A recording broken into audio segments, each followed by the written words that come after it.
श्री गुरुपादुकाभ्यां नमः.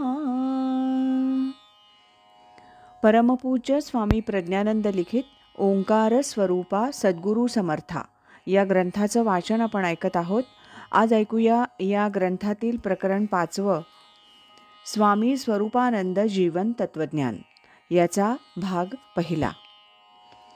गुरुर्ब्रह्मा गुरुर्विष्णू गुरुर्देवो महेश्वरः गुरुः साक्षात परब्रह्म तस्मै श्री गुरवे नमः.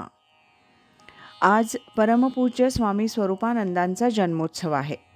माझ्या कल्पनेप्रमाणे दरवर्षी पेण आणि इतरत्रही 15 डिसेंबर ह्या तारखेला हा जन्मोत्सव साजरा करण्याची प्रथा गेली कित्येक वर्ष आहे. तिथीप्रमाणे हा जन्मोत्सव पावसला होत असतो. आज सर्वत्र जिथे जिथे स्वामी भक्त आहेत तिथे तिथे स्वामी स्वरूपानंदांच्या नावानं स्थापन झालेली मंडळं आहेत किंवा अमलानंदांनी जिथं जिथं प्रेरणा देऊन अशा तऱ्हेची आध्यात्मिक केंद्र काढलेली आहेत त्या सर्व ठिकाणी 15 डिसेंबर रोजी हा जन्मोत्सवाचा कार्यक्रम सर्वत्र भक्तिभावनेनं साजरा केला जातो. संतांच्या संदर्भामध्ये संतांनीच काढलेले अतिशय मौलिक आणि चिंतनीय अशा तऱ्हेचे उद्गार आहेत. संतांच्या विभूती धर्मालागी अवतरती, धर्मरक्षणाकारणे साधू होताती अवतीर्णे, जगा लावावे सत्पंथी हेची साधूची पैकृती, एका जनार्दनी साधू हृदयी वसे परमानंदू.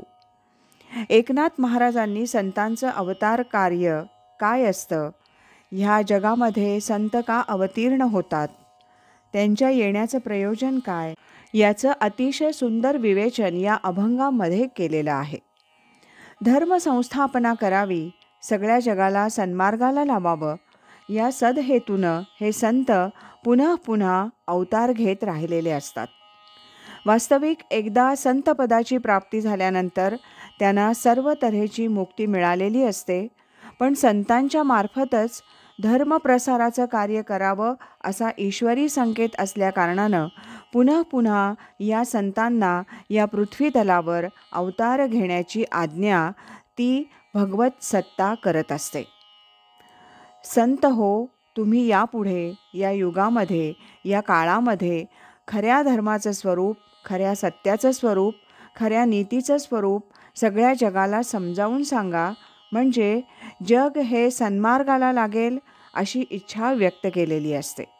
एरवी स्खलनशीलता, अपराध, चुका करणं, भ्रमाच्या घोटाळ्यामध्ये सापडणं हा मनुष्याचा जसा स्वभाव आहे तसाच समाजाचा आणि जगाचाही स्वभाव असतो.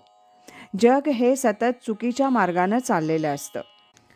या चुकीच्या मार्गानं जाणाऱ्या जगाला सन्मार्गाला लावण्याचं काम हे साधुसंत करत असतात.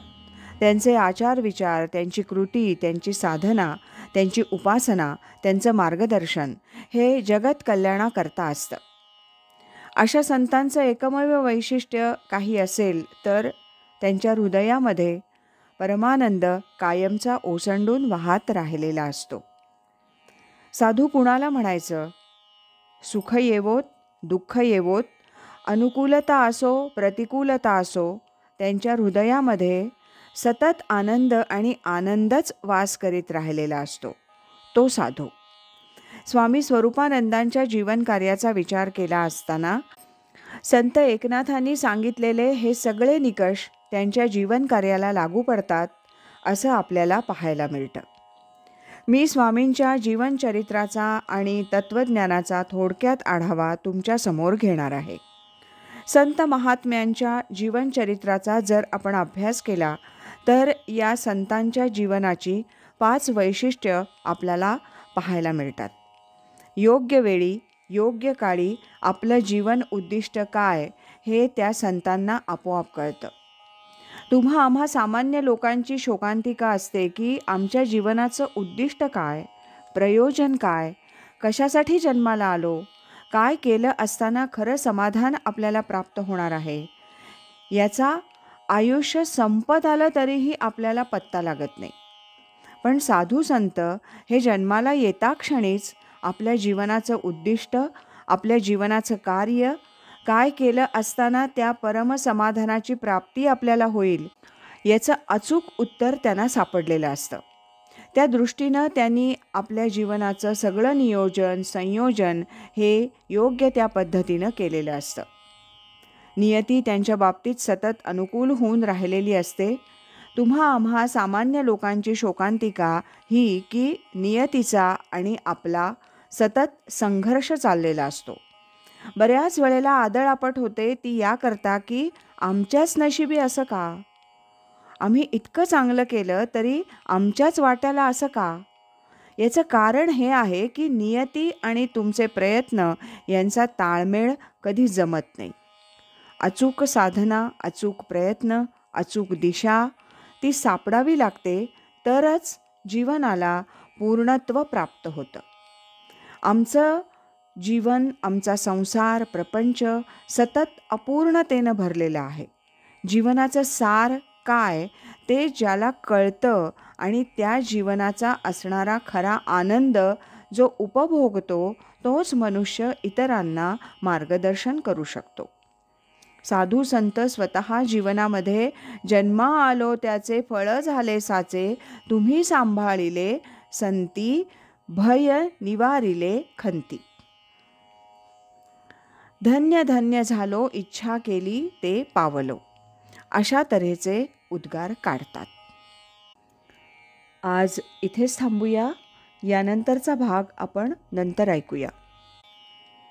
राजाधिराज श्री सद्गुरुनाथ महाराज की जय.